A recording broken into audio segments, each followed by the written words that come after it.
Greetings, and welcome to the 80 Level Roundtable podcast. In each episode, host Kirill Tokarev invites video game industry leaders to talk about the world of game development. No topic is off limits as long as it relates to video game development. New episodes are in the works, so remember to follow us or subscribe and share with someone you know will also enjoy the podcast. And today we have with us Bill Fishkin, who is going to talk to us about a very interesting tech that it's kind of connected with VR, but it's kind of also connected with biometrics, and I guess a little bit with AI and predictability and all that stuff. But before we kind of go into the nitty-gritty, could you maybe do a little intro to us? So what were you doing before? What are you doing right now? About your company? Sure. It's good to see you again. I'm Bill Fishkin, and I co-founded a company called Theia Interactive back in 2014, the stone age of, I guess not really, but it feels like it now because we're 7 years in. But we specialize in high visual fidelity visualizations at this point. I wouldn't say we just do VR because we definitely don't just do VR. We sort of run the gamut in terms of if it needs to look good and if it's on a screen, we could probably help and or do it. We are focused on both the studio side of our business, which does a lot of projects worldwide. We've worked primarily in AEC and aerospace, doing high visual fidelity experiences for things that are yet to be built, training, a decent amount of aerospace training as well. It's kind of important to know how to fix that airplane or where that bolt goes or how to take that apart or what that piece does if you remove it. There's a lot of people that work on these things, so they need a fair amount of training, and we've been able to show clients a pretty hefty amount of savings when you break it down in terms of what you can do with a high visual fidelity experience, and especially, and this is mainly in VR because then you have literally 100% of their attention. They're not being distracted. Bill, by. While we're at it, can you explain the concepts of high visual fidelity and how does it? What is it? Sure. High, where is it? So we try to go. The majority of the projects that we spec and or scope and or land, they need to be as visually accurate as possible. So we try to mimic reality as much as we can.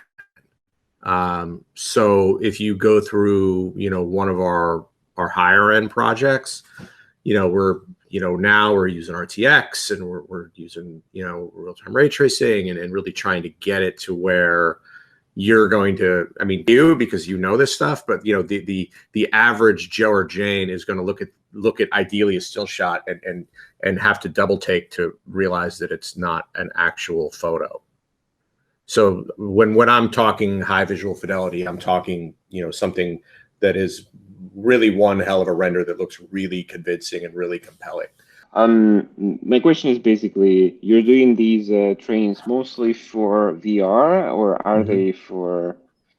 Because if you're doing them for VR, don't reveal your secrets, but how do you manage to make this quality of image run in VR? Because when we think about VR games, it's just, There's a lot of optimization, and I'm fortunate enough to have a team of Unreal Engine experts that are really amazingly talented. We've managed to carve out this niche over the last, like I said, 7 years with a great group of people that are both incredibly talented and incredibly dedicated to quality and the end product looking beautiful and making the client happy. Through the studio, we definitely we've had our eye on software for years. We've taken a couple attempts at products. None of them I think are as exciting as Claria, just because with Claria specifically, which is our product built off of HP's Omnicept SDK, which is basically a bioanalytics platform. I try to look at things like in terms of blue ocean, right? Like how clear is the path, and how cluttered is the path, right? And if it's blue ocean, then it looks good. It's flat. It's nice. You can wait out there and wait for the waves to come in. And I think that, like with Claria specifically, being that we were early, being that we're an HP partner, being that we have, a nice chunk of support from them as well, we're able to, like I said, we got in really early, and we're lucky. And we've got, again, with that particular initiative within Theia, we have a really amazing group of talented, smart people that have really, I always try to hire, people that are amazingly and, gifted and ideally smarter than, like Matt, my co-founder. We always try to hire people that are smarter than us. And we've been fortunate to find, really brilliant people to help step in to take these ideas and really build something interesting. And the whole foundation of direction-wise that we're going is to try to help companies make better informed design decisions. We've been doing that through the studio for years because, if you're building a $1 billion casino or a $500 million hotel, there's only so many people. There's a very small percentage of people involved that can look at the Revit models and have that visual ability inside their brains to know exactly what that's going to look like, right? Then there's everybody else who can kind of nod and try to understand, but they just don't. They need that visual representation, and that's where renders do a job, and they're a pretty picture. But if you can get into the lobby of a hotel or a surgical center that you need to stage for doctors, or an airplane that you're customizing for a client, it's going to be a lot more impactful if you actually could see everything to millimeter accuracy with something as close to reality as you can get. And so we know that, like, over time we've been able to save companies money and time and effort and energy. And Claria takes it a step further, because traditionally, if you and I are working on a product and we show 10 people, right? Marketing's been the same. The market research has been the same since the 50s. Did you watch Mad Men? Absolutely. Remember the show? Okay. Right. Same. One of mine. And so you remember, like in Mad Men, if you and I were ad execs in the 60s, what's going to happen? We're going to sit there with our arms crossed, on the other end of a one-way mirror. There's going to be 6 people in a room with someone leading them. And every time there is one person that has, whatever is in their brains to make them want to be the ones that talk more than the other 5. Right. And so in a sense, like, we collectively, as a culture and as decision makers within business, we've been listening to the loudest voice in the room, right? Mm-hmm. For the last, I don't know how many years, really, right? So in this case, with this product, we're going to enable people to actually really have an accurate representation of how people really feel about X, Y, or Z. Yeah, so we kind of jumped a little bit. We did. I do that. I'm sorry. Here. Yeah. But just to kind of give an overview, so Claria is an analytics system, and based on predictions and the data that you get from people who are using VR. Correct. In various experiences. Mm-hmm. Mm-hmm. So just my take on it, I think it's a very interesting thing, right? So, because if you think about how companies are changing, and I'm reading this book about Marvel and how they launched their movie business, and there's this idea that they understood the market very well. Mm-hmm. They understood their characters very well. They had a lot of data. They knew what character is gonna fly, what character is not gonna fly, and so on. And it kind of aligns very nicely with everything that Silicon Valley is doing right now, and a lot of the big e-commerce companies are doing, right? So if you think of like JD.com, like in China, they know more about their customers than probably their mothers know about those guys. True. Yeah. There's like a lot of layers there, and I think that having that VR layer and going more on like even like a physical level, who's a person, understanding where the person is going, what does he feel, reactions, emotions, and all that stuff. I think it's very valuable for any kind of business that is working with VR, or maybe is not even working with VR, but they just want to get the data. So maybe you can do like a little overview and kind of explain how you got into this, like how this idea came. Is this from the clients that you've been working on that you were assessing, you were getting the data, and you decided to build something, all right? Or maybe there were some other kind of points that pushed you in this direction? Sure. Yeah, I think this was a real culmination of a number of ideas that the team kind of kicked around. I mean, like from my perspective, my background is mainly marketing and design.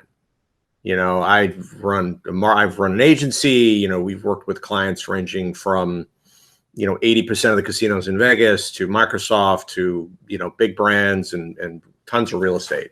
So from my perspective, like drawing from that background personally, I've seen a lot of market research, and I always question the sources and how did they come to these conclusions, and again also too, like from my own perspective, being an avid sci-fi fan and reader and watcher of all things, this kind of reminded me of a little bit of like something that Philip K. Dick would come up with in one of his books, where it's like, it's so that to me, like, because that's where it's all going, anyway, right? Like, I think that anyone that is like in the space, right, that understands, and especially people that are in the space that have read, anything from like Asimov to Snow Crash, by Stevenson, to Ready Player One, you know what I mean? Anybody that's read those books,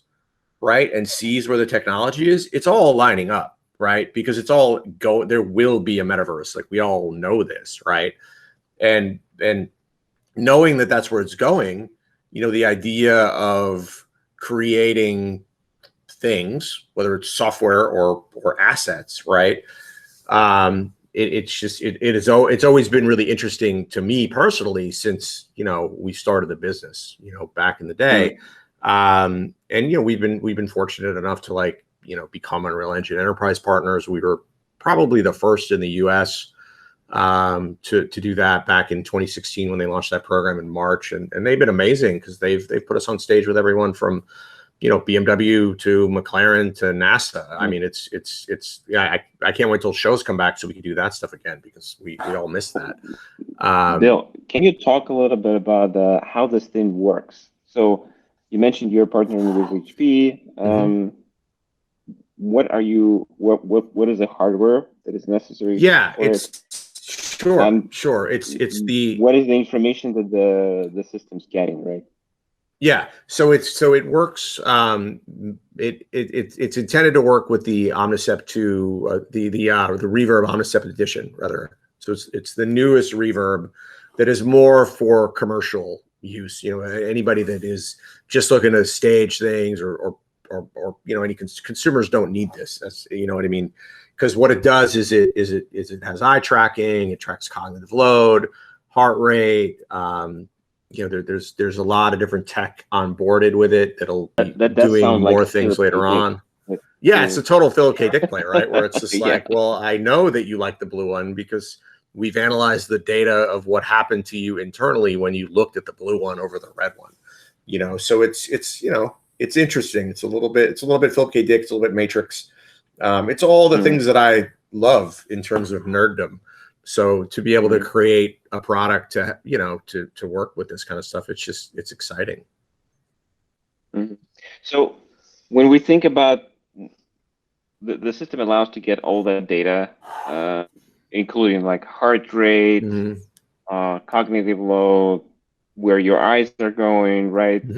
And what do you do with the data? How do you analyze? Because I mean, I think you and me, we understand. We read a lot of market research. I personally read a lot, and I also help compile it. And it's often, I wouldn't say inaccurate, but it's very vague. Like you talk with 5 people, and then you suddenly make a decision about like $1 billion market. Even if it's all C-level, it's very hard to justify whatever you've written there, right? Yep. So I'm wondering, how can that information be used? What are maybe the cases or the use cases that you had in like in real estate and any other? Well, this how do thing literally folks use just it? we just put it out, and it's basically in what we would. I mean, it's available, but the headsets aren't available really yet in mass. So, we're talking with a number of companies ranging from automotive to real estate to aerospace to consumer products. But it's a little tough to get a headset. So we don't have a lot of case studies already baked because we're literally just getting into that with clients right now. We've got a ton of interest across the board, which is great. So it shows us that we are in an area that we predicted would be an interesting area for us to be in. But yeah, the headsets, there's a lot of delays with supply chain now still, as you know. So headsets have been hard to get. I do believe that it's opening up a little bit more, so headsets will be more available, but they're few and far between for the moment. So I'm guessing it's great for testing, right? And if you're doing, like the illustrations you have on the websites, mostly like cars, and I guess you get into the car and you get the headset, or you get in an environment and you see this 3D, and you then you understand when he clicks the button, something going on in his brain, and he likes how the switch works, and something like that. Do you feel like it can be applied to like other industries there as well? Because can you like do like a hypothetical case on how this would be used in like real estate? I think that would be very interesting. Yeah, I mean, for real estate, for example, staging down to appliance choices, down to countertops, to really gauge, if you have enough of a sample size, you could really learn a lot of interesting things, right? And then I think what that could help with is, trend predictability, right? Where you see, trends are always an odd thing because you never really know where they started, right? But if you can sort of start to isolate things before they become trends, then you have a chance to actually be the trendsetter, right? And I think that this is one of those things that can help with that, because again, if you have 100 people going through the system or 1,000 people going through the system over time to look at, different colors or different patterns or different textures or different types of material, you're going to get a good feel cross-section wise. And then it gets interesting, right? Because then it's like, all right, well, if this couple is in their 30s and they have 2 kids, they're, according to the data, they're more likely to go with A than B, based on, X number of people run through the system. I think probably like some of the people who are going to use it extensively, I mean, apart from people who are building very large, expensive products like cars, for example, are also like physical stores, right? So if you think about designing your physical store, and that there is like a whole lot of psychology there, like where do you put what? Ton. Yeah. Where is the level where your eyes kind of stop on the shelf and all that other info? Right. And like, think about it, like, like Target, Walmart, Costco, everybody has the end caps, right? It's all about, there's a ton of money and time that gets put into end cap design or window displays, things like that.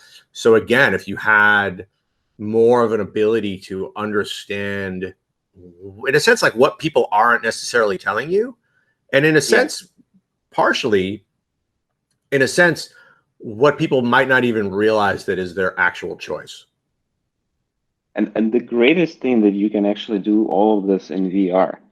So you don't actually have to build the physical space. Right. You can iterate faster and do all those things. Because I know, like, I think Procter and Gamble, they have this, like a hangar where they have a whole store, and they kind of, when you enter like the company and you work in marketing, they kind of walk you through like this imaginable store. They're gonna show you where what goods are and how does your client think and all that stuff, which is I mean it might look a little bit weird when you're kind of in it.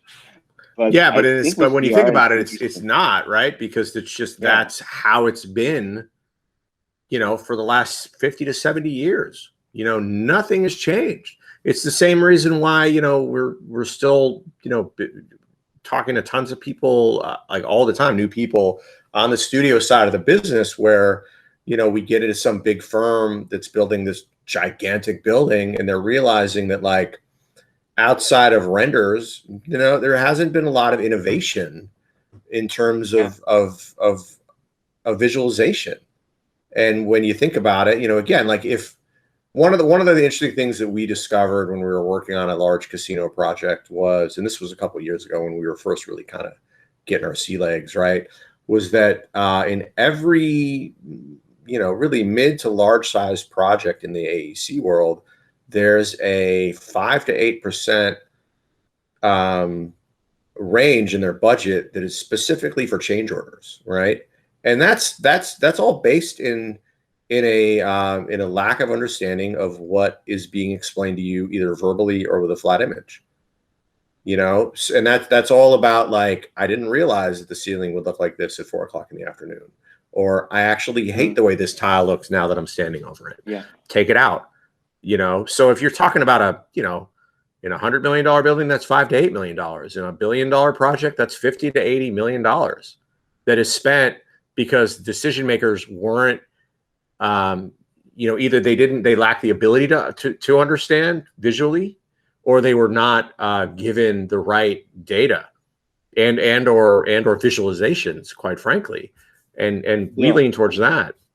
yeah. So talking about data, so we kind of understand that you have the hardware, you got the software to Mhm. gather information, but what is happening with this information once you get it?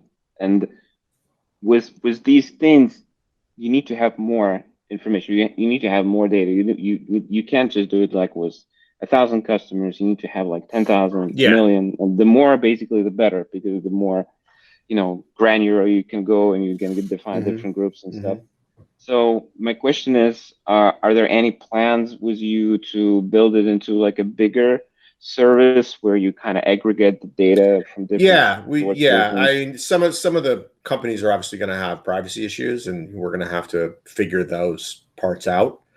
But ones that are open to it, yeah, it'd be great to be able to, train an AI and or use machine learning to try to, like, further interpret things, especially based on data from other projects.